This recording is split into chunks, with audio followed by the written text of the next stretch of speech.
Hello out there. This is Pamela Fagan Hutchins, and this is Wine, Women, and Writing, the show where I talk with other writers, like the one on that side of me. There she is. And we primarily focus on their really awesome, authentic female characters, but we do talk about the guys as well. They're all right with us. This is, hold on, I'm even going to put it for those of you that are watching on video. This is a solely owned and copyrighted production of Authors on the Air Radio, Global Radio Network. All hail Pam Stack, she from whom all blessings flow, our wonderful producer.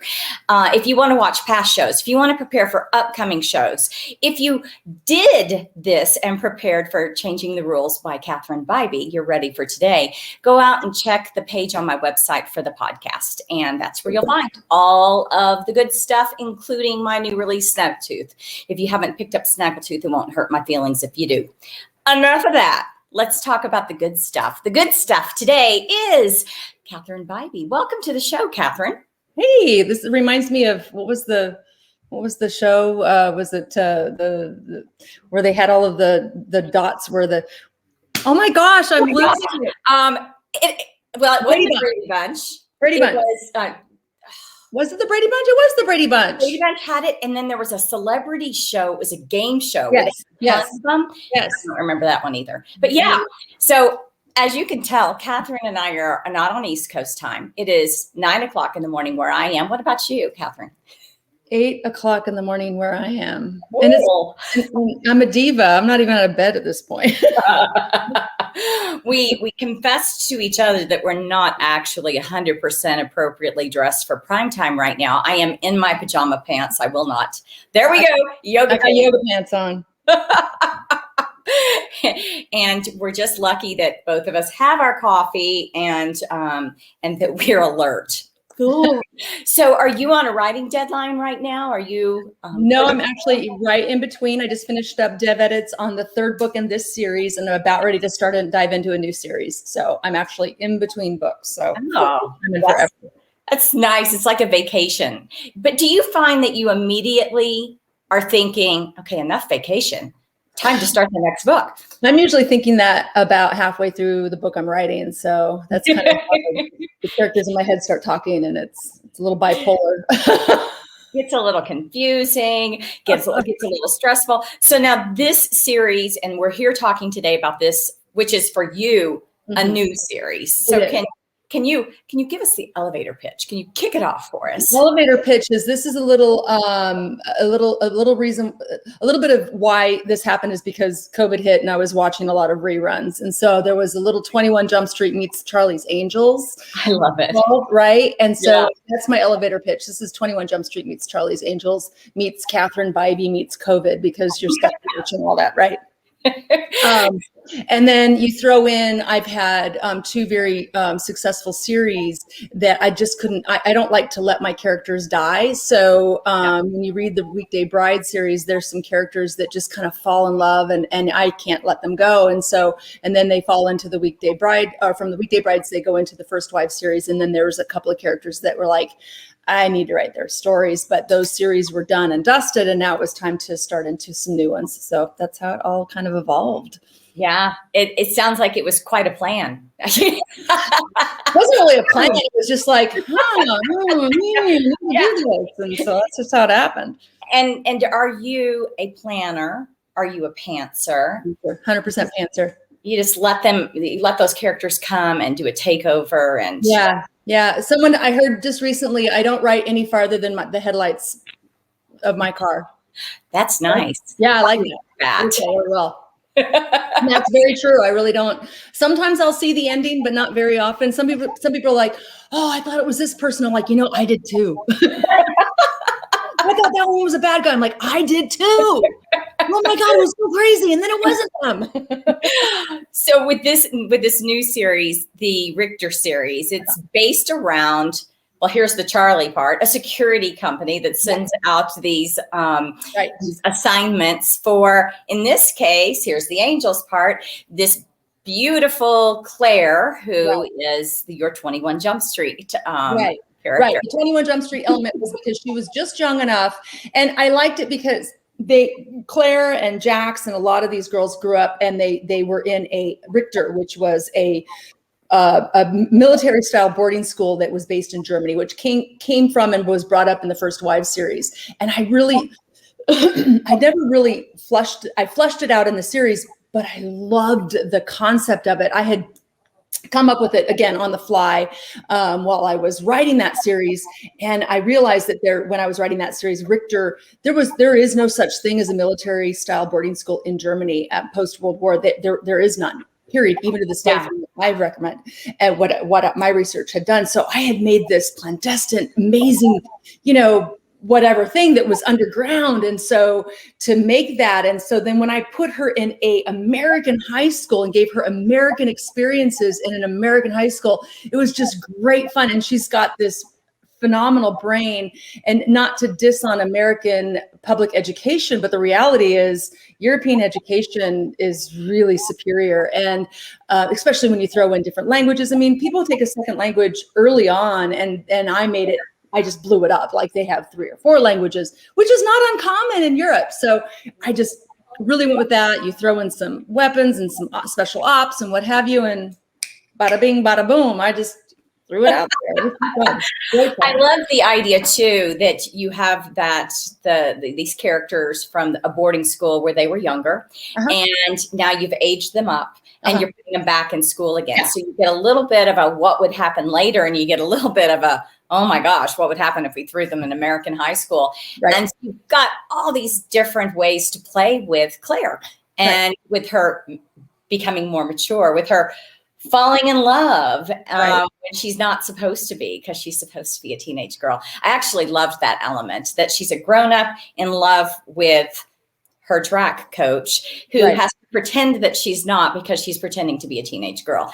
Right. It's kind of awesome. It's a little YA, and it's not. But you throw in those young characters, which was kind of fun. I'm an empty nester in life, so it was kind of fun to bring my kids back into play and bring back in some of that high school drama that you dealt with when your kids were around, and especially during COVID. And I dedicated the entire book to the class of 2020, because those poor kids lost out on so much of their high school experience. And I felt so bad for them. And and it was fun for me to reminisce in that time and to write it. And so I'm really hoping that the readers just experience that and enjoy that. And, I don't know. I loved writing it. I hope that the readers enjoy reading it as much as I enjoyed just the experience of it, and just the sassiness of a grown woman who who goes back to high school and, shows everything up. There's the stuff that we wish that we could have done when we were in high school, If you could have a do-over, right? If you could smart off to that homeroom teacher, and yet she is constantly trying to rein herself in just a little bit so as not to draw too much attention to herself. And yet that inner desire. Right. To be, like, dude, I can smoke you on this subject. Like, don't even start with me on this subject. The times that she's...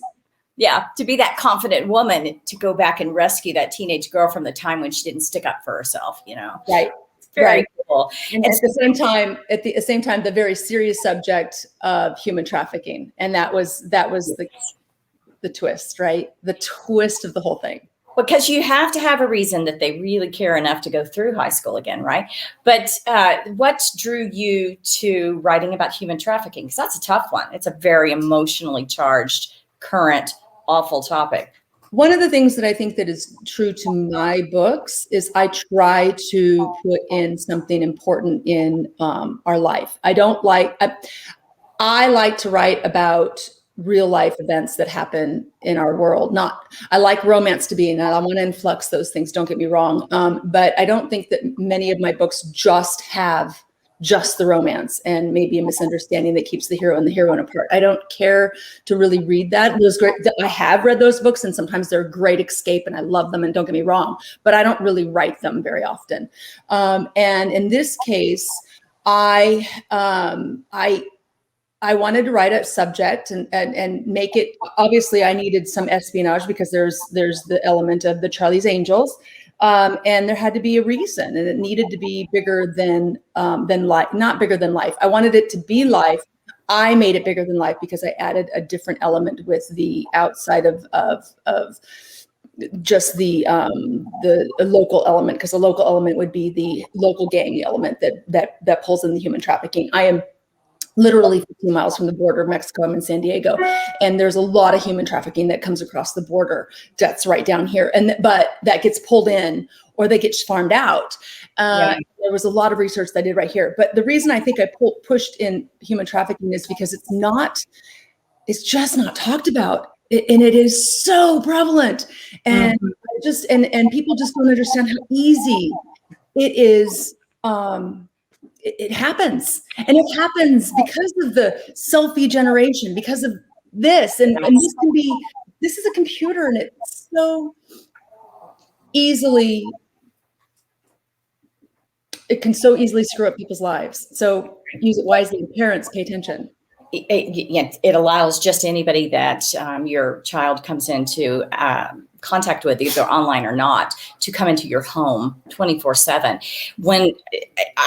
It really grabbed me, by the way, that this was about human trafficking. A few years ago, I did a certification course to be a volunteer with girls that have been human trafficked, that were minors, into prostitution. And it was one of the biggest shakeups of my life. I literally was in physical trauma after the week of volunteering, because it was so horrific. You're sitting next to a woman who's volunteering because she'd been trafficked, and on the other side of you, a woman whose child has just been trafficked out of her middle school band room. And you realize it's everywhere. It's in my community. It's not just immigrants. It's kids from a nice school, or kids, et cetera, like in your book. And so it all rang so true to me.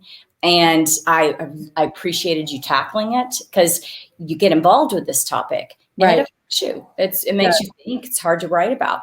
It is hard to write about, but I think it's necessary to write about. I hope I made it relatable. I think I hit on all of the true factors of it. I did make some things very bigger than life, the mob element, but those things happen as well. That was a little bit more out there because of the element of Richter and the girls and what they're capable of doing, and then pulling in the Charlie's Angels part. So, but the reality is it happens, and it happens all the time, and it happens in every community, rich or poor, and it happens with rich and poor, because the reality is there are a lot of girls and boys out there. And I say girls and boys because it happens with the young, not just the older. And we look at it as adult. We look at the 20-year-old and we think, oh, well, they're just a prostitute. Like, no, if they started at 16, that's not what it is. Sorry. They were tapped into that life. They didn't get a choice when they reached what you would think of as their choice age. Right. So, right.